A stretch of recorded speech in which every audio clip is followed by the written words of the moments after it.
প্রায় এক দশক ধরে গৃহযুদ্ধের মধ্যে বাশার আল আসাদের ক্ষমতায় থাকার পেছনে ছিল রুশ সামরিক শক্তি আর ইরানের কৌশলগত পরামর্শ, যার কিছুই শেষ মুহূর্তে কাজে লাগেনি বাশার আল আসাদের।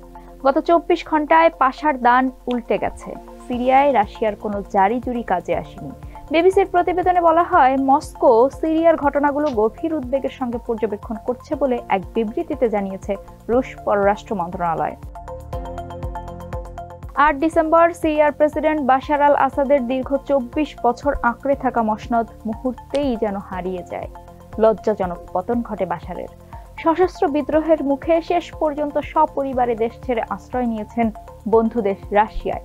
ক্রেমলিনের একটি সূত্রের বরাত দিয়ে রুশ বার্তা সংস্থা ও রাষ্ট্রীয় টেলিভিশনের খবরে বলা হয়েছে, মানবিক কারণে আসাদ ও তার পরিবারকে আশ্রয় দিয়েছে মস্কো।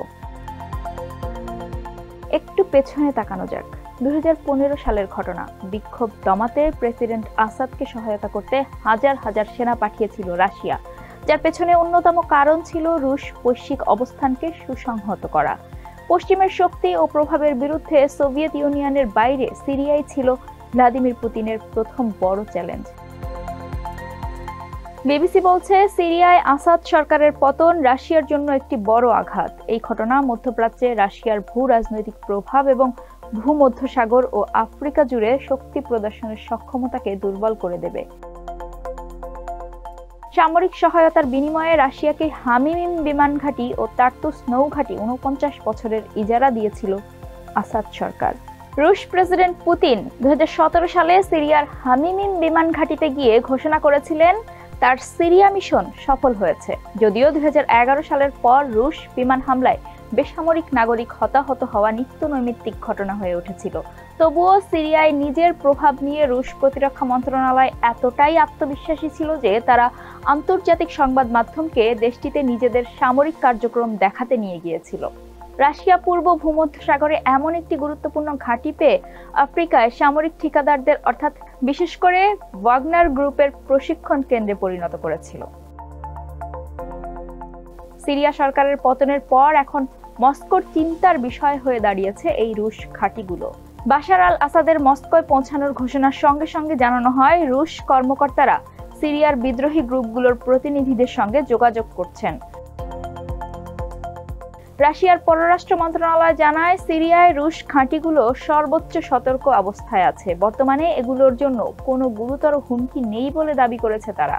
সিরিয়ার ভূখণ্ডে রুশ সামরিক ঘাঁটি এবং কূটনৈতিক মিশনের নিরাপত্তা নিশ্চিত করার প্রতিশ্রুতি দিয়েছেন বিদ্রোহী নেতারা। বিবিসির প্রতিবেদনে আরো বলা হয়, মধ্যপ্রাচ্যে রাশিয়ার সবচেয়ে শক্তিশালী বন্ধু ছিলেন বাশার আল আসাদ। ক্রেমলিন তার উপর প্রচুর বিনিয়োগ করেছিল। তার ক্ষমতাচ্যুত হওয়া রাশিয়ার জন্য বেশ বড় ধাক্কাই বলা চলে। তবুও তারা বিষয়টিকে অন্যভাবে উপস্থাপনের চেষ্টা করছেন, বলা যায় দায় চাপানোর চেষ্টা করছেন।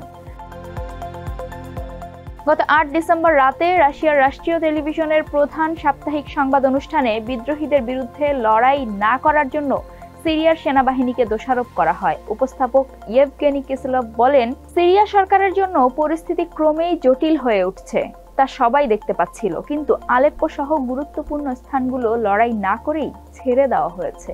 যেসব এলাকায় প্রতিরোধ গড়ে তোলা যেত সেসব এলাকায় একে একে আত্মসমর্পণ করা হয়েছে এবং পরে উড়িয়ে দেওয়া হয়েছে। যদিও বিদ্রোহীদের তুলনায় তাদের সামরিক সরঞ্জাম বেশি ছিল এবং তারা সংখ্যায়ও ছিল অনেক বেশি। এটা রহস্যজনক। এতে উপস্থাপক দাবি করেন, রাশিয়া সব সময় সিরিয়ায় পক্ষগুলোর মধ্যে সমন্বয়ের আশা করেছিল। অবশ্যই আমরা সিরিয়ায় যা ঘটছে তা নিয়ে উদাসীন নই, কিন্তু আমাদের অগ্রাধিকার হলো রাশিয়ার নিজস্ব নিরাপত্তা। বিশেষ সামরিক অভিযান অঞ্চলে অর্থাৎ ইউক্রেন যুদ্ধ অঞ্চলে যা ঘটছে সেদিকেই ইঙ্গিত করেন তিনি। বাশার আল আসাদের পতনে যে মধ্যপ্রাচ্যে রাশিয়ার বেশ বড় শক্তি খর্ব হলো, সেই বার্তা রাশিয়ার পক্ষ থেকেই স্পষ্টভাবে দেওয়া হচ্ছে। গত 9 বছর ধরে বাশার আল আসাদকে ক্ষমতায় রাখার জন্য যে প্রচুর সম্পদ ব্যয় করেছে রাশিয়া, তা যে পুরোটাই জলে গেছে এবং এর চেয়ে গুরুত্বপূর্ণ বিষয় হিসেবে ইউক্রেন যুদ্ধে নজর দেওয়া উচিত, সেটা এখন রাশিয়ার জনগণকে ভাবতে বলা হচ্ছে।